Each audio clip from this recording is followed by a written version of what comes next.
Is the country ever going to be able to move on away from the Brexit? Unfortunately not. No, we're stuck with it.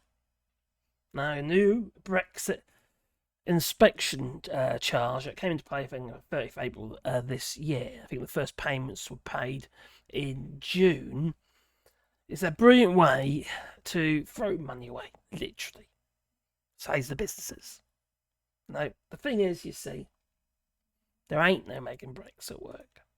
Now, somebody said to me in the comments in a previous video, they said to me, you should start talking more positively. If you keep talking it down, it's never going to work, is it? Or words to that effect. But you see, Brexit's an oxymoron. It's never going to work. It's not possible. It's not in its DNA, you could say. And those people, okay? I've been wondering what that special place in hell looks like for those who promoted Brexit without even a sketch of a plan how to carry it safely. Donald Tusk, I can't agree with you more. The thing is, there weren't any solutions. All we had is a bunch of foghorns shouting, leave, leave, leave. Huge amounts of money promoting leave, leave, leave. And we left the European Union, cutting ourselves off at the knees for trade. Only trade we can do reasonably easily, not with the EU, mind, is services, you see, around the world. We've had to, expand in those areas to try and compensate the hit on our GDP. Now, the GDP has been doing a little bit better with growth just recently, but I don't mean to say there's much more profit in it. And without the profit, we don't have the tax take. So you're not any better off. No. Our profit margins are lower. And this isn't going to help, no. And it's the latest episode of Brexit, the gift that keeps on giving or taking. The businesses that are, they're up in arms, they're enough. Oh, crikey, what are we going to do now? Because they can't afford to run like this. And this new inspection charge was doing wonders for their bank accounts. Sucking them dry. Yes, draining them. Small businesses end up with tens of thousands of pounds of extra charges, plus the fact they need more staff. Now, the charge is part of the shiny new post-Brexit controls on food and plant imports from the European Union. And it's left companies footing the bill for these inspections. And that in many cases didn't even happen. No, they're paying the money and the inspections aren't being done. So what's the point? It's just crazy, isn't it? Genius. During an online gripe session, literally, with the Department of for Environment and Food and Rural Affairs. Remember Therese Kofi? She headed that up, didn't she? And then there was that other geezer. Oh my giddy aunt. I've got his name already. Blimey, he's a pig farmer. Anyway. They messed it all up. Made it even worse. And they're all Brexiters, you see, because that's all that, Alexander Boris Steffel Johnson wanted to surround himself with. Yes, men and women. Well, the customs agents and businesses vented their frustrations. They see these customs agents it's like they've been breeding. Because that's where we're seeing growth on imports. It's on all the extra companies that are popped up out of the woodwork, probably owned by Tories, or fans of, who've been lobbying the government. They're making money. New business, you see. Well, one poor soul described the system as chaotic, citing an example where a shipment couldn't even be unloaded at the Sevington Inland Inspection facility in Kent due to a design flaw. Don't they work things out? That'll do. But don't worry, they still got slapped with the inspection charge, even though it wasn't inspected because it's not possible. Now, some businesses have reported that their goods were inspected by a computer system. What? Is this these drive-through scanners that Jacob Rees-Mogg was talking about? Flippin' dumpty. And yet they still had to pay for physical checks. They're still taking the money and not doing the job. How is that right? Well, you know, UK government, including Labour, its motto must be, why inspect when you can just collect? Pretty much, yeah. Anyway, since April, anyone daring to import food or plants through the Dover or through the Eurotunnel has been hit with this common user charge. Okay? It's some strange name. It doesn't even sound like it's even associated with importing goods at all. And the fees are supposed to cover the cost of running the Sevington border control post. Apparently, these costs are so high that small businesses are already drowning in tens of thousands of pounds of extra charges.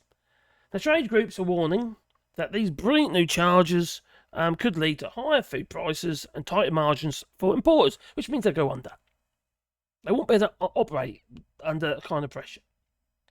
Now, small businesses like Hunpro, sounds a bit saucy, doesn't it? Anyway, that's a different site. Now, a UK company specialising in Hungarian foods. I got you there, didn't I? Anyway, I've had to increase staffing by 20% just to handle the new paperwork. And their reward is an extra, on top of that, an extra £8,000 in costs. It's just ridiculous. And it's, well, since these new checks have been introduced, and it's just, well, beaky, huge extra expense for absolutely nothing. Remember, the importers are not, well, even exporters, they're not getting any more for their product. No. Unless they start charging more. Who's going to be paying for that? But you. The customer. Meanwhile, other small businesses are facing eye-watering bills. Like one plant nursery got hit with a charge of £27,000 for just 3 months of border checks. Remember, they got nothing extra for this. Nothing extra at all. A 7%, that is, of their profits. Gone. Poof. Thanks to the costs that bring absolutely zero benefit. And no benefit for you either. No. Because they're not getting checked. And these new invisible imaginary checks were finally rolled out last April by the previous Conservative government after 5 delays. And the estimated annual cost to run this operation is £330 million, right? That's what the government is trying to tell everybody, the industry, what's going to cost them. But industry insiders think it's going to be more like £2 billion. Well, actually, no, that's going to dwindle because we're going to have less imports. Exporters aren't going to export. Or import. Okay, right now. Anyway, when it comes to throwing money away, why not go big? Because that's exactly what this is. It's go large. It is absolute madness. And for anyone to try and tell me, oh, Craigie, tell us the benefits, tell us the solutions. Well, there ain't no solution to solving this problem unless you accept that Brexit is the problem. Simple. If you don't do that first, you're never ever gonna find a solution. You've got to own it. But no, I just get criticised. Say, oh, come up with some kind of solution, will you? Imaginary, pluck it out of the sky, you know, from the ether. No. Brexit is one giant cockblogger. It really is. If it was that. But anyway, it is. Alright? You don't cut ties with your closest trading partner. It's like having a neighbour you never ever talk to or never shake their hands with, even though they're just on the other side of the fence. Never say hello to them when they're, sitting in the garden if you got, I don't think people do it these days anyway, to be honest. It's becoming very antisocial. They might kill me. So no, I'm sorry. I can't come up with any solutions other than start the process of joining the European Union again. And not rejoining, no such thing.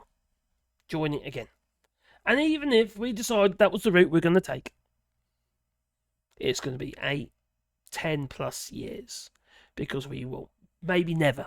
Because we will never, ever agree. Not now. Back then in the heyday, when there was less rules, smaller rule book, and we had more say, because we were one of the original members. Or the earlier members anyway. But not now. No. And also, unless we can solve our democracy issue in the UK, well, we're never going to get past the Copenhagen criteria, which was written in 1993, let alone Article 49. So far from it now. So that ain't going to happen anyway. So, solution, make Brexit work? No, there isn't. This is just mitigation. This is how do we make it less painful than it is. That's all we can do. How do you make it less painful? Now, don't get me wrong. I think we stand more hope making it less painful with Keir Starmer than we ever did with a Tory government. All they wanted to do is push back at the EU. That isn't what this Labour government is about. I'm fairly confident in that. And that our talks about closer alignment and Erasmus, also the satellite systems, there's lots and lots of things that are in the pipeline. Veterinary is something that they are being pushed to sort out quickly, because it's one of the major issues regarding the border checks is the veterinary. It would get rid of a shitload of these costs and extra charges if we can actually sort out the veterinary. You know, meat stuffs and what have you going across the channel. Unless that happens, we're just going to be chasing our tail. And businesses are going to, more businesses are going to fall to the wayside. So many businesses have already stopped trading with the EU and lost huge chunks of their revenue. Not just meat stuff, but beer and wine and, you know, well, the French don't want our wine in the UK now. They want proper wine. So anyway, what do you say? Is there any chance of sorting this out? Or is it just something we're going to have to mitigate? Because the latter is what I'm thinking. That we'll just have to mitigate. We just got to try to make the bad a little bit less bad. That's what happens when you try to unwind 40 odd years of membership. Where we're entwined. Systems, ideals, everything. Industry. Supply chains. Just in time. Supply chains. The whole thing is up in the air at the moment. And the only industries that are benefiting are the ones providing the services, or the ones building the facilities because of Brexit. Plain and simple, really. And obviously, rich Tories who didn't want their money exposed. No. Anyway, when they're going to deal with the Pandora Papers and the Russia report, tell me, leave it in the comments down below. Please boop the old like button and maybe subscribe to the channel. But, you know, I want to be positive. Positive and all that, you know. Yeah. But it's very hard to be positive about something that you feel is completely utter oxymoron. Very morons, okay. Anyway, that's another story. Time for me to go. So say toodaloo, you know. It's toodaloo. Have a lovely Sunday. And by the way, we're live tonight. Yes, this Sunday night, which is tonight, even though it's 1:30 in the morning for me. So anyway, we're live tonight at 8:30 UK time, and I think I'm going to be talking about the lunacy that we're dealing with at the moment in the United States, but also in the UK. You know, like the Lawrence Foxes, the Andrew Tates, the Nigel Farages, the Calvin Robinson, who's just blocked me on Twitter. And then this, anyway, the whole cabal. Obviously, Donald Trump. Sanity in the form of Kamala Harris and Waltz, whatever his name is, Tim Waltz. Anyway, 5 years ago, so I say toodaloo, you know. So toodaloo.